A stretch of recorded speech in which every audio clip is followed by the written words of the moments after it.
గౌరవ ముఖ్యమంత్రి గారి ఆదేశాల మేరకు ఇప్పటివరకు 3 మంత్స్కి ఒకసారి డీడీఆర్సీ మీటింగ్ ఏర్పాటు చేసుకున్నాం. కానీ నెక్స్ట్ టైం నుంచి 2 మంత్స్కి ఒకసారి డీడీఆర్సీ మీటింగ్ అనేది ఏర్పాటు చేసుకోవాలని గౌరవ ముఖ్యమంత్రి గారు ఆదేశాలు ఇవ్వడం జరిగింది.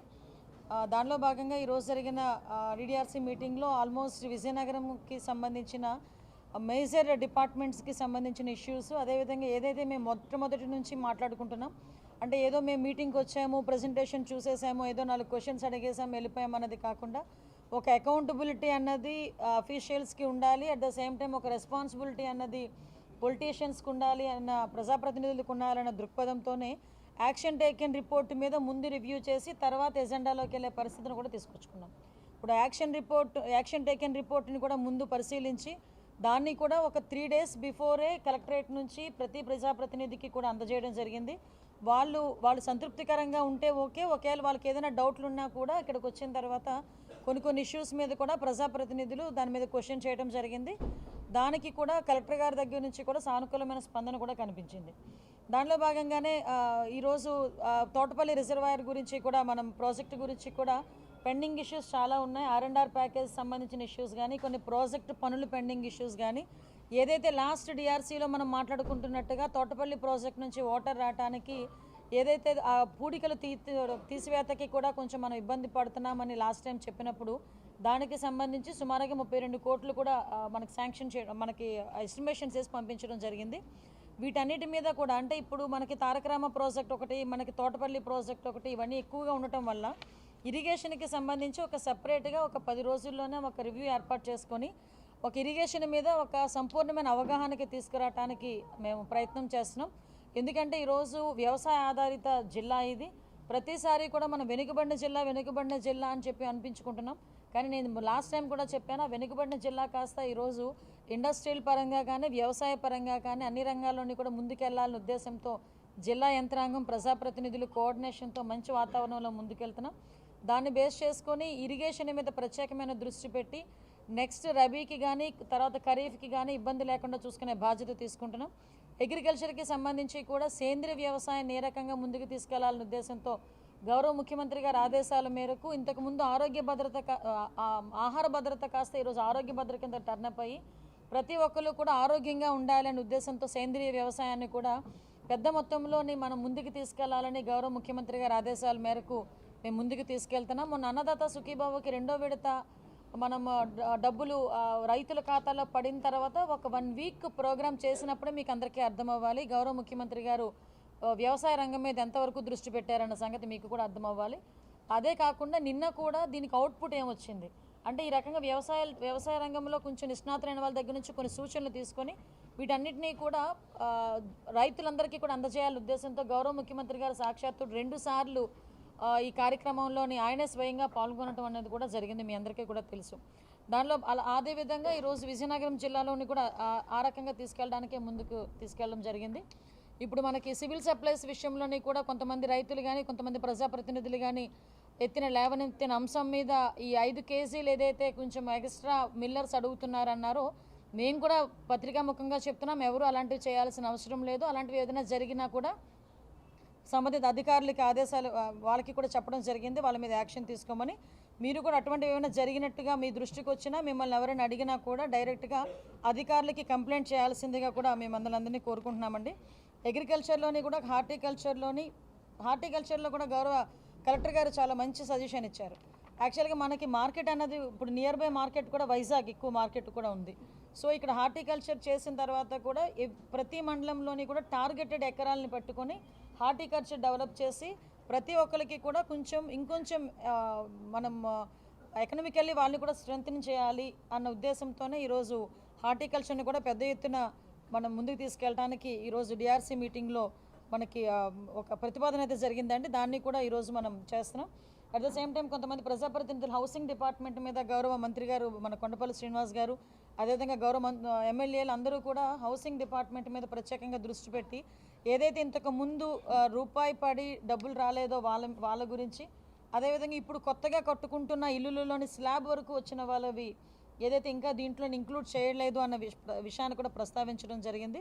ఇవన్నీ కూడా గౌరవ ముఖ్యమంత్రి గారి దృష్టికి, గౌరవ హౌసింగ్ మినిస్టర్ గారి దృష్టికి కూడా తీసుకెళ్ళి ఇమీడియట్గా దానికి పరిష్కారం చూపించే దిశగా ముందుకెళ్తున్నామని మీ అందరికీ కూడా తెలియజేసుకుంటూ, అతి ముఖ్యంగా హౌసింగ్ విషయంలో ప్రజలెవరూ కూడా ఇబ్బందులు పడాల్సిన అవసరం లేదు. ఏదైతే గౌరవ ముఖ్యమంత్రి గారు ఎలక్షన్ ముందు మేము చెప్పున్నామో, ప్రతి ఒక్కరికి కూడా రూరల్ ఏరియాలో ఉన్న వాళ్ళకి 3 సెంట్ల స్థలము, అదేవిధంగా అర్బన్ ఏరియాలో ఉన్న వాళ్ళకి 2 సెంట్ల స్థలాన్ని ఇవ్వటానికి ఇప్పటికే రెవెన్యూ డిపార్ట్మెంట్ వాళ్ళు కూడా వాళ్ళు సర్వే చేసుకోవడం జరిగింది. వాటికి సంబంధించి సైట్స్ కూడా వాళ్ళు ఐడెంటిఫై చేసుకోవడం జరిగింది. గవర్నమెంట్ నుంచి మనకి ఆర్డర్స్ వచ్చిన వెంటనే దీన్ని బేస్ చేసుకొని వాళ్ళందరికీ కూడా హౌస్ సైట్లు ఇచ్చిన తర్వాత కంపల్సరీగా వితిన్ 1.5 year 2 yearsలో హౌసెస్ కూడా కట్టించే బాధ్యతను కూడా గవర్నమెంట్ తీసుకుంటుంది. దీనికి కూడా ప్రజలందరికీ కూడా ఈ విషయాన్ని కూడా మేము తెలియజేసుకుంటున్నామండి. ఇంకా చాలామంది మన డిపార్ట్మెంట్ వాళ్ళు కూడా ఈ పొల్యూషన్ గురించి గౌరవ నెల్లిమర్ల ఎమ్మెల్యే గారు కొంత విషయాన్ని లేవనెత్తారు. కొన్ని దివీస్ ల్యాబొరేటరీస్ కానీ రెడ్డీస్ ల్యాబొరేటరీస్ దగ్గర కొంత జరుగుతున్న ఈ క్వారీస్ దగ్గర జరుగుతున్న పొల్యూషన్ గురించి దాని మీద, అదేవిధంగా గౌరవ అతిథి గారు హాస్పిటల్ గురించి, ఎందుకంటే లాస్ట్ టైం కూడా నేను వచ్చినప్పుడు ఇక్కడ ఏదైతే జిల్లా హాస్పిటల్ ఉందో ఆ హాస్పిటల్కి సంబంధించి కొంత లీకేజెస్ ఉన్నాయి, ఐసీయూలో కూడా లీకేజెస్ ఉన్నాయి. వీటన్నిటిని కూడా ఇమీడియట్గా రిపేర్ చేయాలి అని చెప్పడం జరిగింది. దీని మీద ప్రత్యేకమైన దృష్టి పెట్టడమే కాదు, ఆల్రెడీ దీన్ని షిఫ్ట్ చేయాలి అనుకుంటే కనుక ఎలా షిఫ్ట్ చేయాలి ఏంటి అనేది ఫిజికల్గా వెళ్ళి రిపోర్ట్ తీసుకొని వచ్చి సబ్మిట్ చేస్తానని కలెక్టర్ గారు కూడా చెప్పారు. దాని మీద ఫీజిబిలిటీ ఎలా ఉంటుందో చూసుకొని అందరం కూడా మాట్లాడుకొని ప్రజలకు ఎవరికి కూడా ఇబ్బంది లేకుండా చూసుకునే బాధ్యత తీసుకుంటున్నాం.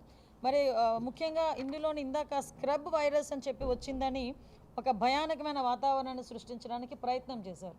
విషయం ఏంటంటే మీకు అటువంటి క్లియర్గా కలెక్టరేట్ నుంచి హెల్త్ డిపార్ట్మెంట్ నుంచి కూడా పేపర్లో కూడా మేము ప్రకటన ఇచ్చాం.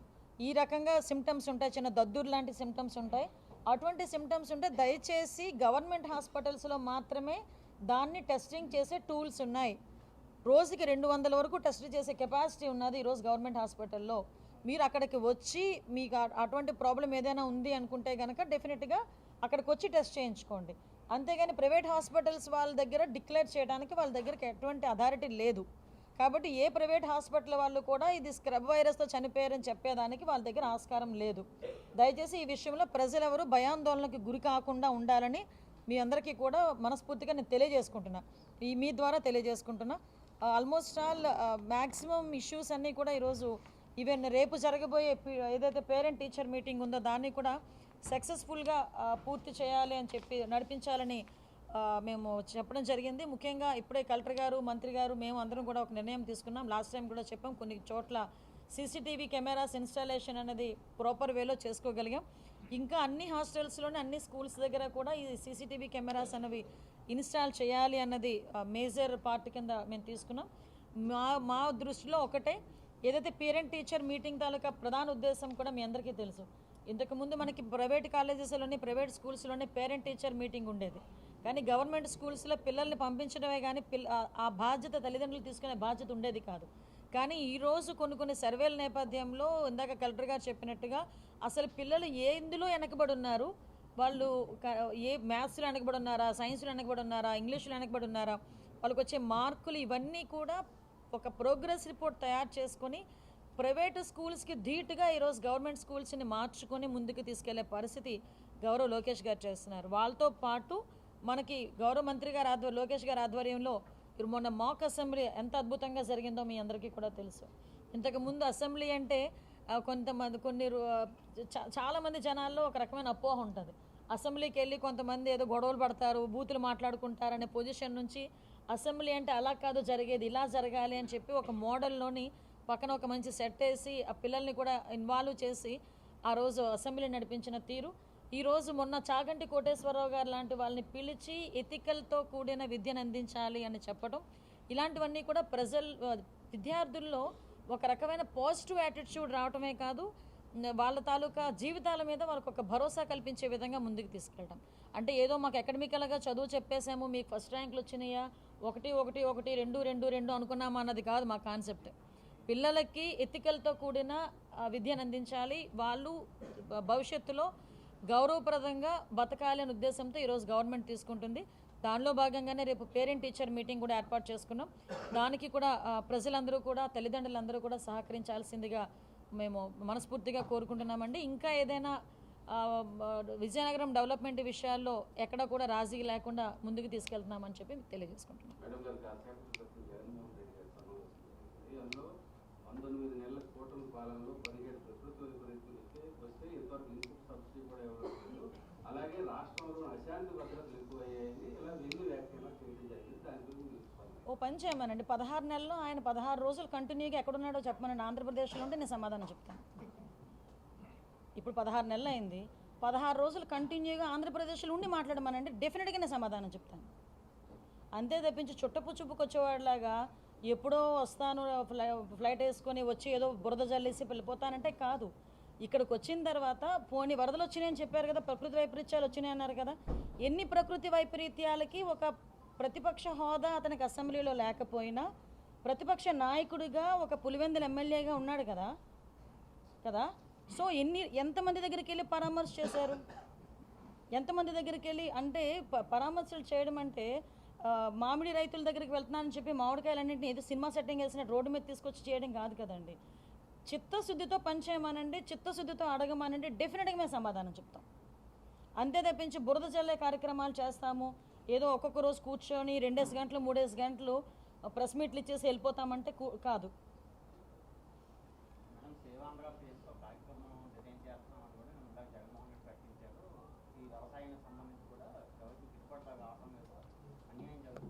జేబులోంచి డబ్బులు ఏమైనా ఇస్తానన్నాడు ఆయన? అంటే లాస్ట్ ఆయనకు అర్థం కానిది ఏంటంటే ఆయన రైతు భరోసా అని చెప్పి ఆంధ్రప్రదేశ్ ఆల్రెడీ సేవ్ అయింది. అదే కదా, ఇప్పుడు సేవ్ ఆంధ్ర మొన్న 2024లోనే save Andhra already declared by people, Andhra people. Okay, ఇప్పుడు మొన్న కూడా రైతు భరోసా అని చెప్పి ఏదైతే సెంట్రల్ గవర్నమెంట్ డబ్బులు ఇచ్చిందో యాస్టీస్ అంతే డబ్బులు ఇచ్చి 13,500 ఎంతో తీసుకొచ్చి చేతిలో పెట్టేసేవారు. ఈరోజు దానికి ఎక్స్ట్రా 6,000 రూపాయలు ఇస్తున్నాం మేము. ఈరోజు ఒకసారి బయటికి రమ్మనండి, అన్నదాత సుఖీభవ కింద లాస్ట్ టైం ఇచ్చిన రైతుల కన్నా ఈరోజు ఎక్స్ట్రా రైతులు ఇస్తున్నాం మేము, ఈరోజు ఎక్స్ట్రా డబ్బులు ఇస్తున్నాం. ఈరోజు రైతులకి గిట్టుబాటు. ఇంకొక విషయం, ఒకసారి రోడ్డు మీదకి వస్తే రైతులు చెప్తున్నారు ఈరోజు మాకు ఈ ధాన్యం కొనుగోలు సెంటర్లో మేము ఇచ్చిన తర్వాత 24 అవర్స్లో మాకు డబ్బులు పడుతున్నాయని. ఈరోజు 85% ఆఫ్ డబ్బులు 24 అవర్స్ లోపే డబ్బులు వేసిన సందర్భం ఈరోజు విజయనగరం జిల్లాలో ఉంది. ఏం మాట్లాడుతున్నాడు ఆయన? ఇంతకుముందు నెలల తరబడి ఉండిపోయేవారు. గతంలో ఎప్పుడు లేనట్టుగా మ్యాంగో ప్రొక్యూర్మెంట్ చేయడం జరిగింది, పొగాకు ప్రొక్యూర్మెంట్ చేయడం జరిగింది, కాటన్ ప్రొక్యూర్మెంట్ చేయడం జరిగింది. ఢిల్లీ మోంతా తుఫానుకి సంబంధించి రిపోర్ట్ గౌరవ మంత్రి గారు హెచ్ఎం గారికి, అమిత్ షా గారికి, అదేవిధంగా మన వ్యవసాయ శాఖ మంత్రి గారికి కూడా ఇవ్వటం జరిగింది. ఓవరాల్గా గాడ్స్ గ్రేస్ ఏంటంటే ఇక్కడ జరుగుతున్న సిచ్యువేషన్స్ని కూలంకషంగా వాళ్ళు కూడా అబ్జర్వ్ చేస్తున్నారు, మనకి తగిన సహాయం కూడా అందజేస్తున్నారు. ఈరోజు మోంతా తుఫానే కాదండి, ఏ తుఫాన్ వచ్చినా కూడా ప్రాపర్ వేలో ఎదుర్కోవటానికి ఈరోజు రాష్ట్ర government disaster management with coordination with RTGS ఈరోజు మేము రెడీగా ఉన్నాం. ఎందుకంటే ఏదో మేము వచ్చి ఆపేస్తామని చెప్పి నేషనల్ కెలాబిలిటీస్ని ఎవరు కూడా ఆపలేరు. కానీ మనం ఆస్తి నష్టాన్ని మినిమైజ్ చేయొచ్చు, ప్రాణ నష్టాన్ని మినిమైజ్ చేయడానికి అలర్ట్ ఇవ్వచ్చు. ఫర్ ఎగ్జాంపుల్ ఇప్పుడు మీరు అందరూ ఉన్నారు కాబట్టి చెప్తున్నా, ఆర్టీజీఎస్ అదేవిధంగా డిజాస్టర్ మేనేజ్మెంట్ కొలాబరేషన్తో ఎలా పనిచేస్తామంటే, ఫర్ ఎగ్జాంపుల్ ఏదైనా తుఫాన్ ఉంది, ఈ తుఫాను ఏ టైం నుంచి ఏ టైం వరకు ఎంత స్పీడ్లో వస్తుంది, ఏ టైంలో ల్యాండ్ ఫాల్ అవుతుంది, ల్యాండ్ ఫాల్ అయితే కనుక ఎంత ఏరియా పారామీటర్స్లో ఉన్న ఏరియా డ్యామేజ్ అవుతుంది, ఎంత క్రాప్ డ్యామేజ్ అవుతుంది, దీనికి సంబంధించి ఆ పరిధిలో ఎన్ని సెక్రటేరియట్స్ ఉన్నాయి. ఇప్పుడు వీళ్ళకి కలెక్టర్ గారు వాళ్ళకి కూడా వచ్చే ఇన్ఫర్మేషన్ వీళ్ళకి మీరు పలానా విలేజ్ అని చెప్పట్లే, పలానా సెక్రటేరియట్స్ పరిధిలో అని చెప్తున్నారు. ఫర్ ఎగ్జాంపుల్ ఈ 4,000 సెక్రటేరియట్స్ పరిధిలో ఈ రకంగా మనకి ముంపు ప్రాంతాలు ఉండొచ్చు. వీళ్ళ దగ్గర ఒక టోల్ ఫ్రీ నెంబర్తో పాటు ఒక కంప్లీట్గా విత్ కరెంట్ 24/7 కరెంట్ ఉండేటట్టుగా అక్కడ ఒక సిస్టమ్ రెడీ చేసుకుంటున్నాం. దానికి సంబంధించి లైన్ డిపార్ట్మెంట్స్ వాళ్ళందరినీ కూడా అలర్ట్గా ఉంచుతున్నాం. అంటే ప్రాణ నష్టాన్ని మ్యాక్సిమం మినిమైజ్ చేస్తున్నాం, ఆఖరికి అలర్ట్స్ ఇస్తున్నాం. మీరు లాస్ట్ మోంతా తుఫాన్లో చనిపోయిన 2-3 కూడా ఈ ఒక పక్క నుంచి అలర్ట్ అందుకొని కూడా ఇగ్నోర్ చేసి బయటికి వెళ్ళిన వాళ్ళు చనిపోయే పరిస్థితి కూడా కనిపిస్తూ ఉంది. ఎందుకు ఈ మాట చెప్తున్నానంటే, దయచేసి గవర్నమెంట్ ఏదైతే అలర్ట్ ఇస్తుందో ఆ అలర్ట్ని పరిగణలోకి తీసుకోండి ఇటువంటి విపత్కరమైన పరిస్థితుల్లో అని చెప్తున్నాం. లాస్ట్ బోట్కి సంబంధించి బోట్ ఎవరు సముద్ర బోర్డుకి వెళ్ళొద్దు అంటే బోట్ ఎక్కడో ఇబ్బందిలో ఉందని అతను వెళ్ళాడు, ఈలోపు చనిపోవడం జరిగింది. సో 1 or 2 సిచ్యువేషన్స్ అలా జరుగుతున్నాయి. ఈరోజు ఇప్పుడు మనకి కోస్టల్ ఏరియా ఎక్కువ కాబట్టి ఆటోమేటిక్గా మనకి తుఫాను ప్రభావిత ప్రాంతాలు ఎక్కువగా ఉంటాయి.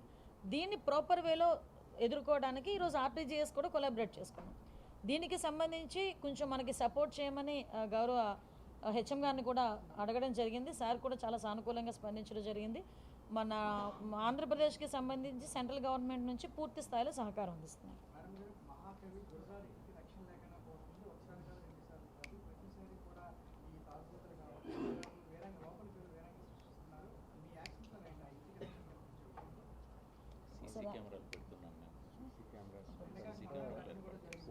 ఒక వాచ్మెన్ పెట్టేసారు సార్, ఒక వాచ్మెన్ పెట్టేసి సీసీ కెమెరాస్ పెట్టేసి వాచ్మెన్ పెడతాము. దాని చుట్టూ ప్రహరీ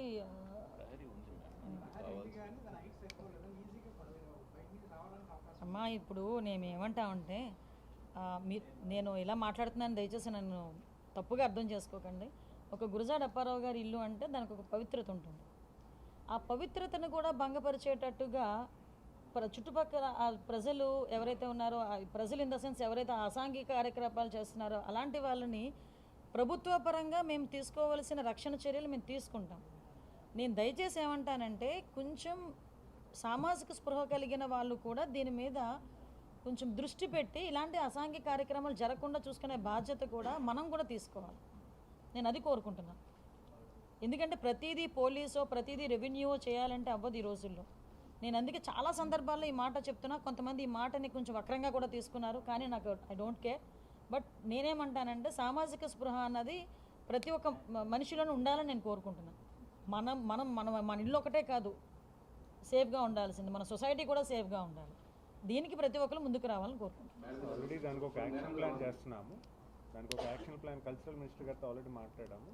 ఆయన కూడా వచ్చి విజిట్ చేస్తా అన్నారు. విజిట్ చేసి దానికి నెక్స్ట్ ఏం చేయొచ్చు అనేది కూడా వీలైతే దాన్ని ఒక మ్యూజియం కింద దేని కింద టర్న్అప్ చేయడానికి ఒకసారి ట్రై చేయడానికి ప్లాన్ చేస్తున్నాం. మాట్లాడతాం, ఒక మ్యూజియం టర్న్అప్ చేస్తాంలేండి. మేడం గారు, కొన్ని రాష్ట్రాల్లో ఇప్పటికే మావోయిస్టులు ప్రకటన చేశారు జనవరి 1వ తేదీకి ఆయుధాలు విడిచిపెడతారు. మన రాష్ట్రంలో ఏరోకి సంబంధించి ఒక పెద్ద మూవ్మెంట్ ఉంది.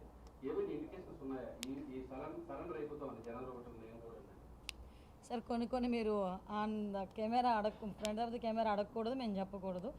ఏదైనా ఒకటే మేము చెప్తున్నాం, మావోయిస్ట్ ఫ్రీ రాష్ట్రం చేయడానికే ఈరోజు దేశం చేయడానికి గౌరవ అమిత్ షా గారు, మంత్రి గారు అమిత్ షా గారు ప్రత్యేకమైన దృష్టి పెట్టారు.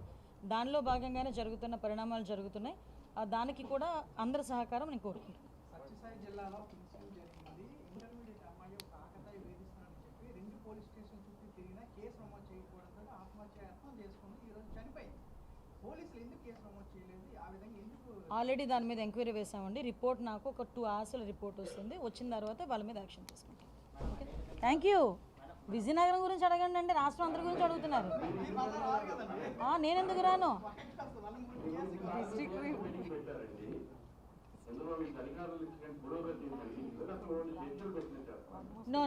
నో. విషయం ఏంటంటే నాకు కనిపించడం పెద్ద గొప్ప ఏం కాదు, మీకు కనిపించిందా లేదా అన్నది గొప్ప.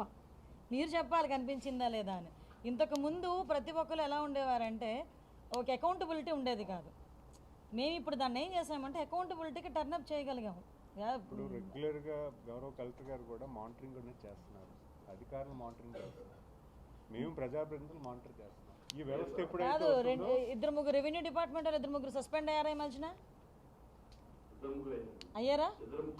2-3 అంటే మీరు మిమ్మల్ని వదిలేసి అంతమంది చేసి మరి ఎలా ఉన్నారు మీరు? ఇంత కాదండి, ఇంతకు ముందు ఎప్పుడైనా జరిగినాయా? ప్లీజ్ మార్పును కూడా మీరు కూడా ఆహ్వానించండి. దాని మీద ఆల్రెడీ నేను ఓపెన్గా చెప్పాను.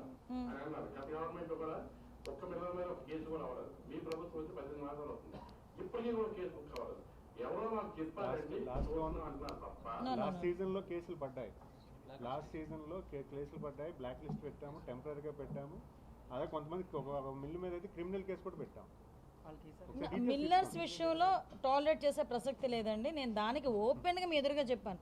5 కేజీల ఎక్స్ట్రా తీసుకురండి, 5 కేజీల ఇలా చేస్తాం, అలా అటువంటిది జరగడానికి వీల్లేదు.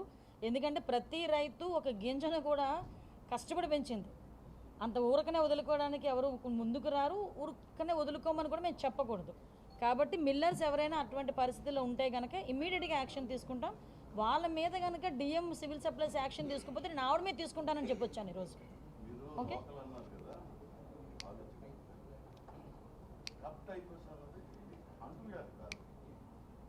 మనం గతంలో గొర్రెలలో ఒక గుణపాఠం మనకు వచ్చింది.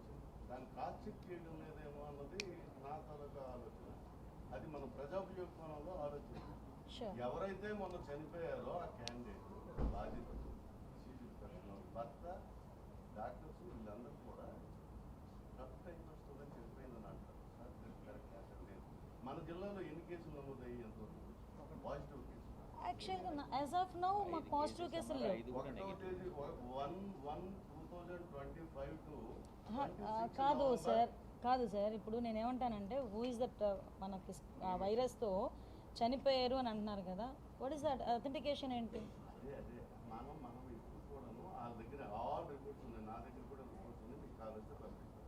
చెక్ చేయండి. నేను అన్నది చెక్ చేయండి. అప్పుడు పంపించండి ఒకసారి, డెఫినెట్గా చెక్ నేను చేస్తాను. పంపిస్తాను. డెఫినెట్గా చెక్ చేస్తాను. 1/1/2025 టు 26 నవంబర్ 2025 56 కేసులు నమోదయ్యాయి. 59 కేసెస్ మనకి పాజిటివ్. జీజీహెచ్లో మనకి పబ్లిక్ ల్యాబ్ ఉంది. దాని గురించి చెప్పరే, దాని గురించి మాట్లాడరే. ఒకసారి చెక్ చేయండి సార్ ఒకసారి. పర్ డే మనకి 180 టెస్టింగ్ టూల్స్ ఉండేది అక్కడే మనకి. మనం చెక్ చేసుకోవాలన్నదే దీని గురించే నేను చెప్తున్నాను. ఓకే డా జరుగుతాయి. అది అంటువ్యాధి కాదు, కావాలని వాళ్ళు ఏమి చేయరు. ఎవరైతే డిసీజ్డ్ పర్సన్ ఉన్నారో, నా భార్య ఈ చిన్న నల్లి లాంటి ఇది పుట్టడం వల్లే చనిపోయింది అంటాడు. డాక్టర్లు కానీ ప్రభుత్వాన్ని కానీ ఎవరిని నిందించట్లేదు. దాని నుంచి మనం ఏం చేయాలన్నది ఆలోచించట్లేదు. అది ఓ పని చేస్తానండి ఒకసారి కలెక్టర్ గారు ఒకసారి అసలు మీరు నాకు పంపించండి. అది నేను ఒకసారి చెక్ చేసుకుంటాం, క్రాస్ చెక్ చేసుకుంటాం. ఒక్కసారి ఒక చిన్న వెరిఫై చేసుకుంటే అటువంటి పరిస్థితులు ఏదైనా ఉన్నాయి అనుకుంటే కనుక డెఫినెట్గా అలర్ట్ అవుతుంది. యంత్రాంగాన్ని ప్రజాప్రతినిధులు తప్పుగా పట్టిస్తున్నారేమో అని అంటారు. దానివల్ల మనకు నష్టం జరుగుతుంది. మన జిల్లాకి నష్టం. తప్పకుండా నేను చెక్ చేసుకుంటాను. ఒకసారి చెక్ చేయండి. Thank you. Local to global news at your finger tips. మీ చేతిలో ఒక ఆయుధం. Download R TV app. Media legend Ravi Prakash is back.